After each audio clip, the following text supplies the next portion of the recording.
ወመንፈስ ቅዱስ አሐዱ አምላክ አሜን። ክቡር መልአከ ገነት ወንዶሰን የደብራችን አስተዳዳሪ፣ ክቡር የደብራችን የስብከተ ወንጌል ኃላፊ መምህር መንበር፣ ክቡራን በዚህ የተቀደሰ አደባባይ የተገኛችሁ ወንዶችም ሴቶችም ሕፃናትም ጭምር በልዑል እግዚአብሔር ስም እንደምን አደራችሁ? እንደምን ሰነበታችሁ? እንደምን ከረማችሁ? አሜን። እግዚአብሔር እሱ ባወቀ ሁላችንንም በሰላም በጤና ለዚህ ዕለት ሰዓት ላደረሰን ክብር ምስጋና ይግባው። እንግዲህ ያው ለልጆቻችን ቃለ ሕይወት ያሰማልን። በጣም በሚገርም ሁኔታ ነው ዜናውን የቃኙቱ። እንግዲህ ያው እንደሚታወቀው ጾም ነው። አሁን አራተኛ ሳምንት ላይ ነው ያለነው። ስሙም መጻጉዕ ነው የሚባለው። ቅዱስ ያሬድ ለዚህ ያዘጋጀው ቤተክርስቲያኗም ይህ መጻጉዕ የሚለው ስያሜ ሰጥታ፣ ቃለ እግዚአብሔሩ ደግሞ ለዚህ የተዘጋጀ አሁን በሌላዎቹ አብያተ ክርስቲያናት ማለት መሰል ቤተክርስቲያንን ለሚሉት ማለት ነው እንደዚህ አይነት ዘወረደ፣ ቅድስት፣ ምኩራብ እንደዚሁም መጻጉዕ እያለ ቅደም ተከተል የለውም። የእኛ ግን ቤተክርስቲያኗ በተሰጣት ሀብትና ጸጋ በእንደዚህ አይነት ሁኔታ ወንጌሉና እንደገና ደግሞ ከሌላዎቹ ዓለማት በተለየ ለቅድስት ቤተክርስቲያን ለኢትዮጵያ የተሰጠ የዜማ ጸጋ ነው እና በዚህ መልክ ነው ያቀረቡልን ነው። ቃለ ሕይወት ያሰማልን ነው። በመጀመሪያ እስቲ እነሱ አሁን የቃኙት ምን ይላል? አምላኩ ስለ አዳም ለዕረፍት ሰንበተ ሠራ። የአዳም አምላክ የአዳም ፈጣሪ ሰንበትን ለዕረፍት ሰራ። ወይቤልዎ አይሁድ፣ አይሁድም አሉት በአይ ስልጣን ትገብር ዘንድ። ጌታችን መድኃኒታችን ኢየሱስ ክርስቶስ በነበረበት ሰዓት ብዙ ገቢረ ተአምራት ሲያደርግ ያዩ ነበርና ይህንን ነገር በምንድን ነው የምታደርገው ብለው ይጠይቁታል፣ ይጨንቃቸዋል። አውቀው አምነው መረዳትም አልፈለጉ። ነገር ግን የሚሰራው ተአምራት በጣም ይገርማቸው ስለነበር እንዴት ትሰራለህ አሉ። እሱ ግን ወይቤሎሙ አነኒ እገብር፣ እኔ ስራዬን እሰራለሁ ከባህሪ አባቴ ከአብ ጋራ ከባህሪ ሕይወቴ ከመንፈስ ቅዱስ ጋር አውኜ ስራዬን እሰራለሁ። ማያትን አፈሳለሁ፣ ብርሃናትን አመላለሳለሁ። ከእናንተ የሚጠበቀው ግን እመኑ፣ በግብሬ እመኑ። በስራዬ የምሰራው ስራ ከአንድ ተራ ሩቅ ብእሲ የሚጠበቅ አይደለም። የምሰራው ስራ የተለየ ነው። እናንተ ከለመዳችሁት፣ ካነበባችሁት፣ ካወቃችሁት በተለየ ነው እኔ የምሰራው ስራ። ስለዚህ በስራዬ እመኑ። ለዚሁም ደግሞ አነ ውእቱ እግዚአ ለሰንበት፣ እናንተ ሰንበት ብላችሁ የምትፎክሩባት እኔ የሰጠኋችሁ ለሙሴ ሕግና ሥርዓትን የሰጠሁ የሰንበት ጌታዋ እኔ ነኝ። ከዚያ በኋላ ደግሞ ወይቤሎሙ እግዚአ ውእቱ ለሰንበት ወልድ ዋሕድ፣ ተቀዳሚ ተከታይ የሌለው እኔ አንደኛ ልጁ አብ የላከኝ ነኝ። እንደዚሁም ሁሉ ደግሞ ወይቤሎሙ ብውህሊተ እህድግ ኃጢአተ በዲበ ምድር፣ በምድር ማለት ኃጢአትን ይቅርል ዘንድ ስልጣን አለኝ። ወእስብክ ወእክስተ አዕይንተ ዕውራን፣ የዕውራኖች ዓይንንም አበራለሁ ብሎ የተናገረውን ቅዱስ ያሬድ ከወንጌሉ ወደ ዜማ ወስዶ ቃይቶ የተናገረውን ነው። እነሱ በዚህ መልክ የቃኙልን ነው። ቃለ ሕይወት ያሰማልን ነው። ዛሬ የምንነጋገርበት የትምህርታችን ርዕስ ያው ወንጌሉ የዮሐንስ ወንጌል ከምዕራፍ 5 ከ1 እስከ 25 ነው የተነበበው። ከዚሁም መካከል እንደ መነሻ ርዕስ የምናደርገው ቁጥር 6 ላይ ልትድን ትወዳለህ ለሚለው ኃይለ ቃል ተነስተን የተወሰነ እንነጋገራለን። በኢየሩሳሌም በበጎች በር አጠገብ በዕብራይስጥ ቤተሳይዳ የምትባል አንዲት መጠመቂያ ነበረች። 5 መመላለሻ ነበረባት። በእነዚህም ውስጥ የውሃውን መንቀሳቀስ እየጠበቁ በሽተኞች፣ ዕውሮች፣ አንካሶች፣ ሰውነታቸው የሰለለ ብዙ ሕዝብ ይተኙ ነበር ይላል። እንግዲህ በኢየሩሳሌም ጌታችን መድኃኒታችን ኢየሱስ ክርስቶስ በዚህ ዓለም ሲኖር ምንም ሌላ ስራ የሰራው ተግባረ ሥጋ ማረስ መቆፈር ላይ ሳይሆን የሰውን አእምሮ ማልማት ላይ ነው። ይኸውም ደግሞ በዕለተ ሰንበት ሰው በሚገኝበት ሰዓት ሰውን ለማጥመድ መረብ የሚጣለው አሳ በሚገኝበት ሰዓት ስለሆነ ሰውን ለማግኘት ጌታችን መድኃኒታችን ኢየሱስ ክርስቶስ በኢየሩሳሌም ይሄ የበጎች መጠመቂያ አካባቢ የበጎች መጠመቂያ አካባቢ የተባለው በዚያ ሰዓት ለቤተ ክርስቲያን መስዋዕት የሚሆነው በጎች ነበሩ፣ እንስሳዎች ነበሩ እና በጎቹ በጣም ጎፊተው ቆሽሸው ይመጡና እነዚያ በጎች ይታጠባሉ። ከመሰዋታቸው በፊት መጀመሪያ ታጥበውበት ይሄዳል ያን ውሃ። ከዚያም በኋላ ደግሞ የታመሙ ሰዎች 5 መደብ ነበራት በዚያው አካባቢ። ለምሳሌ በእኛ በሀገራችን ሰዎች የሚያስቀድሱባት በዚያ ቁጭ ብለው እንደዚሁ ወንጌል የሚያዳምጡባት ሰዎች እንደዚህ አይነት ማለት ነው እርከን የሆነ መደብ ነበር። እነዚህ በሽተኞችም ወይም የጸበልተኛ ቦታ ማለት ነው። እንግዲህ እኛ እናውቃለን በሀገራችን ጸበል ቦታ ላይ ሰዎች እንዴት እንደሚያሰባስቡ። እነዚህ ሰዎች ለመጠመቅ በዚያ ተሰባስበው ነበረ። በዚያም ላይ እግራቸው ልምሾ የሆነ ሰውነታቸው ማለት እግራቸው የደረቀ የደም ዝውውራቸው የቆመ ምንም ነገር መንቀሳቀስ የማይችሉ አይነ ስውራን የሆኑ ከቤተሰብ የተገለሉ ሰዎች ቆርሰው ያልብሷቸው ቀደው ያልብሷቸው ተብለው በዚያ ያስቀመጧቸው ሰዎች ነበሩ። በዚህም ዕለት ከ38 ዓመት ለ38 ዘመን ታሞ የኖረ መጻጉዕ ነበረ። ጌታችን መድኃኒታችን ኢየሱስ ክርስቶስ በዚያ በመጠመቂያው ቦታ ሲሄድ እሱን ቀድሞም ፈጥሮታን ሕመሙም በእሱ ላይ እንደጸና አይቷን ዘመድ ወገንም እንደሌለው የተረዳ ምንም ማስረጃ ሳይፈልግ እሱ የተረዳ ነበርና ልትድን ትወዳለህን ብሎ ጌታችን መድኃኒታችን ኢየሱስ ክርስቶስ ጠየቀው። እንግዲህ መጻጉዕ ከዚያ የነበረበት ከዚያ ቁጭ አለው። መልአኩ ከዚያ ከመጠመቂያዊቱ ቦታ በሳምንት አንድ ቀን ቅዳሜ 10 ሰዓት ላይ ይመጣና ውሃውን ማለት ሲነካው ውሃው የሆነ ማለት ይጮሃል። ይሄ እንደ ባህር መናወጽ ነገር በዚያን ጊዜ መልአኩ እንደመጣ ይታወቃል። ወገን ያለው ሰው ማለት ተሽቀዳድሞ ሰውየውን ወደ ወንዙ ይጥለዋል ማለት ነው። ከዚያ በኋላ በመጀመሪያ አንድ ሰው ብቻ ነው እንግዲህ በመጀመሪያ ገብቶ የተጠመቀው ሰው ይድን ነበረ። ይሄ መጻጉዕ የሚባል ግን ከዘመኑ ብዛት የተነሳ 38 ዓመት የታመመ ሰው እንኳን 38 ዓመት 8 ሰዓት መታመም ብሎም 8 ቀን የታመመ ሰው ምን ያህል እንግዲህ ከባድና አስቸጋሪ እንደሆነ 38 ዓመት ማለት እንግዲህ አንድ ሰው ተወልዶ ልጅ ወልዶ ልጆች ወደ ትምህርት ቤት የሚልክበት ዘመን ማለት ነው። ይሄን ያህል ዘመድም ቤተሰብ ይሰለቻል። ስለዚህ ምንድነው ወስደው ከዚያ ጥለውታል። ነገር ግን ደግሞ እሱን ታቅፎ ይሄ ድርጊት ሲፈጸም ወደ መጠመቂያው ቦታ የሚያስገባው ዘመድ የለውም። ተስፋ ሳይቆርጥ ግን እድናለሁኝ አንድ ቀን እያለ ማለት ነው ተስፋ ባለመቁረጥ በዚያ ይኖር ነበር ማለት ነው።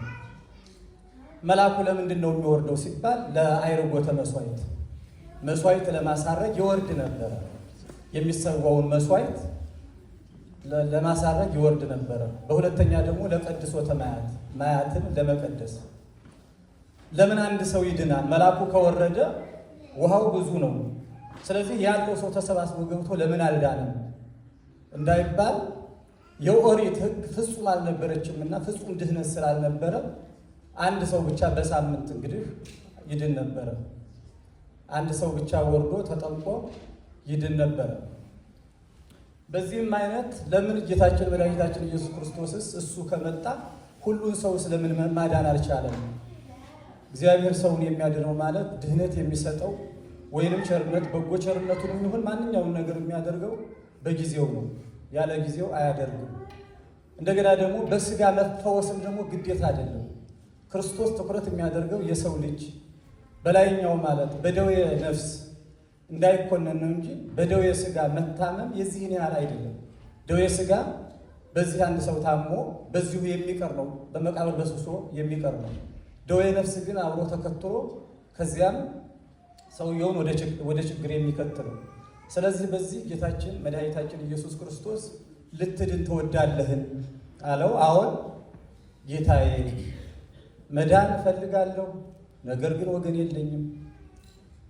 መልአኩ ሲወርድ ወደዚያ ወስዶ ገብቶ የሚያስጠምቀኝ ሰው ስለሌለ የሚያድነኝ የለም፣ የሚረዳኝ ስለሌለ ነው እንጂ ወዳለሁኝ አለ።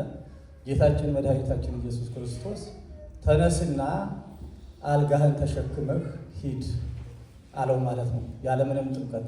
ሰውየው ሰው የለኝም ማለቱ በአብዛኛው የሚታየው ድህነት በሰዎች እርዳታ ምንም እንኳ እግዚአብሔር ባወቀው ባህሪ የውሃው መናወጥ ቢኖርም ነገር ግን ወደ ውሃው ወሩሮ ማለት ያን ሰው የሚያስገባ ሰው ያስፈልግ ነበርና እሱ የሚጠብቀው አንድም ጌታችን መድኃኒታችን ኢየሱስ ክርስቶስ የ30 ዓመት ጎልማሳ ነበረ።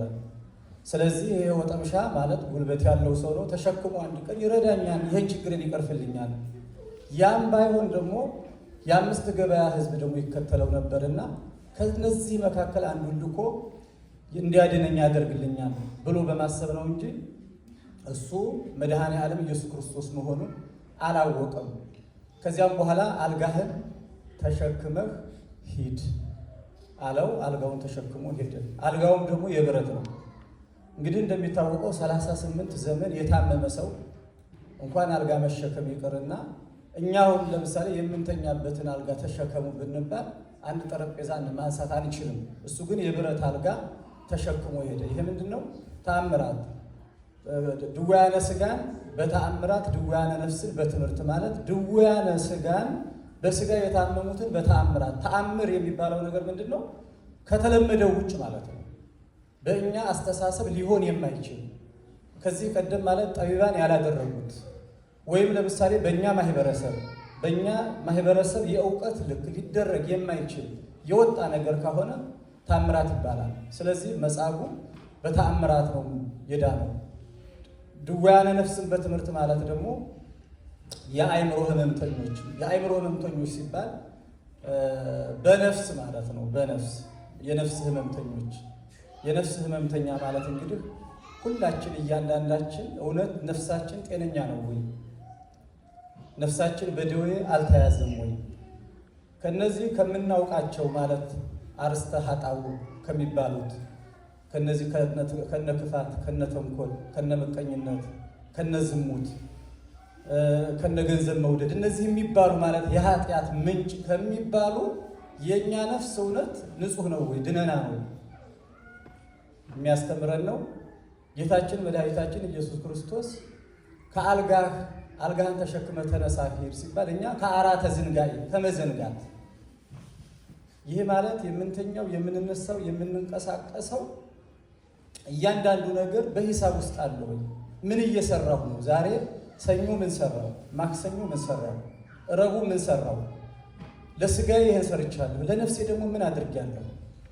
ስንጸልይ ጸሎትስ ደግሞ በተመስጦ እግዚአብሔር ያደረገልንን እያመሰገን ዋጋ እየሰጠን ነው ወይ የምንጸልየው? ከአራተ ዝንጋኤ እኛ ተነስተናል የሚለው ነገር ለእኛ ትምህርት ነው። በሌላ በኩል በዚያን ሰዓት የነበረው ጸበል ሕሙማን ገብተው የሚፈወሱበት ጸበል ለቤተ ክርስቲያን ሀብትና ጸጋ ሆኗት ተሰጥቷት የእኛ ቤተ ክርስቲያን በጥምቀት ታምናለች። ጥምቀቱም የሚሆነው በቅድስት ቤተ ክርስቲያን ምህዋር ውስጥ በዚያ ውስጥ እንጂ ከዚያ በወጣ በከተማ ጋጋታ ጫጫታ ሳይሆን በቅድስት ቤተ ክርስቲያን ዕጣኑ ከሚጨስበት ጧፉ ከሚበራበት ከቅጽረ ቤተ ክርስቲያኑ ከዚያው ሳይርቅ ጥምቀት ይካሄዳል። ይህንንም ምሳሌ አድርጎ ሰጥቶናል ማለት ነው። ጌታችን መድኃኒታችን ኢየሱስ ክርስቶስ በነበረበት ሰዓት ይህንን ነገር አድርጓል። በዚያ የነበሩ ህመምተኞች ሁላቸውም አልተፈወሰም። የተፈወሰው ግን መጻጉዕ በዕለተ ሰንበት። ያልተፈወሱበት ምክንያት ቅድም ገልጬዋለሁ። ምክንያቱም የግድ እግዚአብሔር ማዳን ባለበት ቀን ብቻ ነው የሚያድነው። ባይድንም አንድ ሰው የታመመ ሰው ሌላ ማለት ከዚህ ዓለም ሌላ የበለጠ እንደሚያገኝ ስለሚያውቅ ለምድራዊ ድህነት የእግዚአብሔር ጭንቀቱ አይደለም ማለት ነው። እኛ ነን የምንጨነቀው። ምክንያቱም እኛ የምናየው የሚዳሰስ የሚታይ ዓለም ነው። ክርስቶስ የሚያውቀው ግን ይህንንም እምኀበ አልቦ ኀበ ውስጡ ነው ያመጣው ማለት ካለመኖር ወደ መኖር ያመጣው ነው።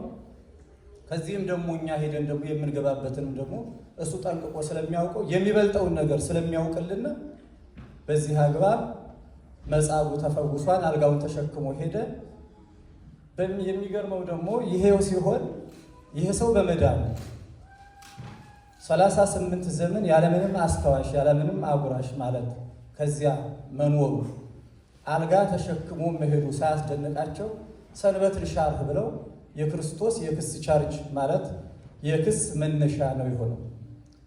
ሰውየውም የዳነው ሰው አላመሰገንም። መጀመሪያም ሲፈልግ የነበረው ድህነተ ሥጋ ነው፣ በሥጋ የመዳንን እንጂ ይሄ ድህነተ ነፍስ ልቡ አልተፈወሰም ነበርና ማን አልጋ ለምን ተሸከማለህ ሲባል ያዳነኝ ተሸክመህ ሂድ ብሎኛል ነው ያለው። በዚህም እንግዲህ አይሁድ ጌታችን መድኃኒታችን ኢየሱስ ክርስቶስን በዕለተ ሰንበት የታመመ ሰው ፈውሷል ብሎም እንደገና ደግሞ አልጋ ተሸክሞ ማቴሪያል እነሱ እይታቸው ቁሳዊ ነው የነበረው። በዚህ ጌታችን መድኃኒታችን ኢየሱስ ክርስቶስን ከሰውታን ማለት ነው። በበነጋው ሲያገኘው ከዚህ የበለጠ ደዌ እንዳያገኝህ ዳግመኛ አትበድል አለው። የዳነውን ማለት ነው። ነገር ግን ሂዶ ይሄ ሁላችሁ እሱ ነው ያዳነኝ። ምክንያቱም ልቡ በጣም የሚገርም ነው። ምን አይነት ልቡና እንደተሰጠው ይገርማል። ይህን ያህል ዓመት ተኝቷል። ያን ያደረገ ሰው ሲሆንም ማለት ተከትሎ ፈጣሪዬ አንተማ ፈጣሪዬ ነህ፣ እስካሁን ድረስ እኮ መምህራን ብዙ ጸሐፍት ፈሪሳውያን መጸባሃን ጠበብት በዚህ ቦታ ነበሩ፣ ይህን አላደረጉልኝም፣ አንተ ግን መጥተህ ይህንን አደረግክልኝ ብሎ ሰግዶ አመስግኖ ማገልገል ሲገባው እሱ ነው እሱላችሁ ይሄ ነው ያዳነኘው የምታደርጉትን አድርጉ ብሎ ለአይሁድ ከሰሰ። መጨረሻም በስቅለቱ ሰዓት ሂዶ በጥፊያ ነው የመታው ማለት ነው። እሱ ነው ያዳነኘው ምስክርነቱን ሰጥቶ በጥፊያ ጌታችን መድኃኒታችን ኢየሱስ ክርስቶስ ክብር ምስጋና ይግባውና እንደመታው እጁም ደርቆ እንደቀረ ነው። መጀመሪያም ህመሙ የመጻጉዕ የኃጢአት ህመም በኃጢአት የመጣ ምክንያቱም የተለያዩ ደዌዎች አሉ። ደዌ ዘእሴት የሚባል አለ ማለት ይሄ ሀብት ለማሰጠት ለጸጋ ለክብር የሚመጣ በሽታ አለ። ደዌ ዘጽድቅ የሚባል አለ ማለት ለጽድቅ ተብሎ እንደነ ገብረ ክርስቶስ አይነት ከአባታቸው ደጅ ተቀምጠው በህመም በደዌ ያንን ለጽድቅ የተጠቀሙበት። እንደገና ደዌ ዘመቅሰፍት የሚባል አለ። ደዌ ዘመቅሰፍት ማለት ደግሞ እንደነ ሳኦል እና እንደነ ሄሮድስ አይነት አላግባብ የሆነ ፈጣሪያቸውን ሲያስቀይሙ የመቅሰፍት ደዌ መጥቶ በደዌ ተመትተው የሚሞቱ። ደዌ ዘኃጢአት ማለት ደግሞ የመጻጉዕ ነው። ምክንያቱም እዚህ ምድር የሚቀር ሳይሆን ተከታታይ ወደ ላይ የሚሄድ ነው። ልቡ አልተፈወሰም፣ ልቡ አልዳንም ነበርና ጌታችን መድኃኒታችን ኢየሱስ ክርስቶስን ፈደዩነኪ ተህየንተ ሰናይት በጎ ስላደረገለት ከእንደዚህ አይነት ችግር 38 ዘመን በሽታን ማዳመጥ ሌትም ቀንም ማለት ማለት ምን ያህል ከባድ እንደሆነ እንግዲህ የታመመ ሰው ያውቀዋልና ይህን ነገር በበጎ ጎኑ ሳያየው የከሰሰው መሆኑ ፍጻሜው አለማማሩ ያሳያል። እኛ አሁን መድኃኒታችን ኢየሱስ ክርስቶስ ልትድኑ ትወዳላችሁ በየጊዜው ይነገራል። በዚህ ወንጌል የሚሰበከው በየትኛውም ቦታ የሚሰማው ቃል እግዚአብሔር እያንዳንዱ የመዳን ቀናችንም ዛሬ ነው። ነገር ግን ልትድኑ ትወዳላችሁ ሆይ ወደ ቤተ ክርስቲያን መምጣታችሁ በጎ ነው፣ ቀጣይ ያለውን አድርጉ፣ መዳናችሁ በዚያ ይደመደማል፣ በዚያ ይከናወናል እያለ አሁንም ዛሬ ጥሪ እያደረገ ነው። የግድ ማለት በኢየሩሳሌም አካባቢ እንደዚያው ጊዜ ባይመጣም ዛሬ በሰባካያን በካህናት በልዩ ልዩ መምህራን አድሮ ልትድኑ ትወዳላችሁ ወይ ፈቃዳችሁ ከሆነ ትድናላችሁ፣ ከአራተ ዝንጋኤ ከመዘንጋት ከመርሳት ይሄ የፈጣሪን ግብር ከመርሳት ለስጋ ስራ ብቻ ማለት ከመዋተት ከመውጣት ከመውረድ ወደ ፈጣሪያችሁ ቅረቡ፣ ልትድኑ ተፈቅዶላችኋል። ምክንያቱም ሰው በፈቃዱ ነው ሊድን የሚወደው እንጂ እግዚአብሔር ዝም ብሎ ሰውን አያድነው። መፍጨርጨር አለበት ማንኛውም ሰው የአቅሙን አድርጎ ከአቅሙ በላይ የሆነው በጎደለ ደግሞ እግዚአብሔር ይሞላዋል ማለት ነው። እግዚአብሔር ያድናል። ስለዚህ እኛ ከአራተ ዝንጋኤ ይሄ ከመዘንጋት ሞታችንን ከመርሳት ነገ ጧት የሚሆነው ዛሬ አለን ነገ የለንም በሌለንበት ሰዓት ከምንኖርበት ሀገር ምን ስንቅ ነው ይዘን የምንሄደው? መዘጋጀት አለብን።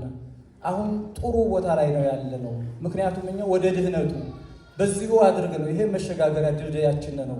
አሁን ወደቡ ላይ ነው ያለነው። ወደ ቤት ወደ መንግስተ ሰማያት ለመግባት ወደብ ላይ በመሳፈሪያ ቦታው ላይ ነው ያለነው። አቅጣጫውን አግኝተነዋል። አቅጣጫው አይጠፈንም። ትንሽ ነገር ነው የሚቀረን ነው። እግዚአብሔር እየረዳን መልካም ስራ እየሰራን ለመንግስቱ ወራሽ እንድንሆን ለአምላካችን ቅዱስ ፈቃዱ ይሁንልና እግዚአብሔር ይስጥልን፣ ይቆየን።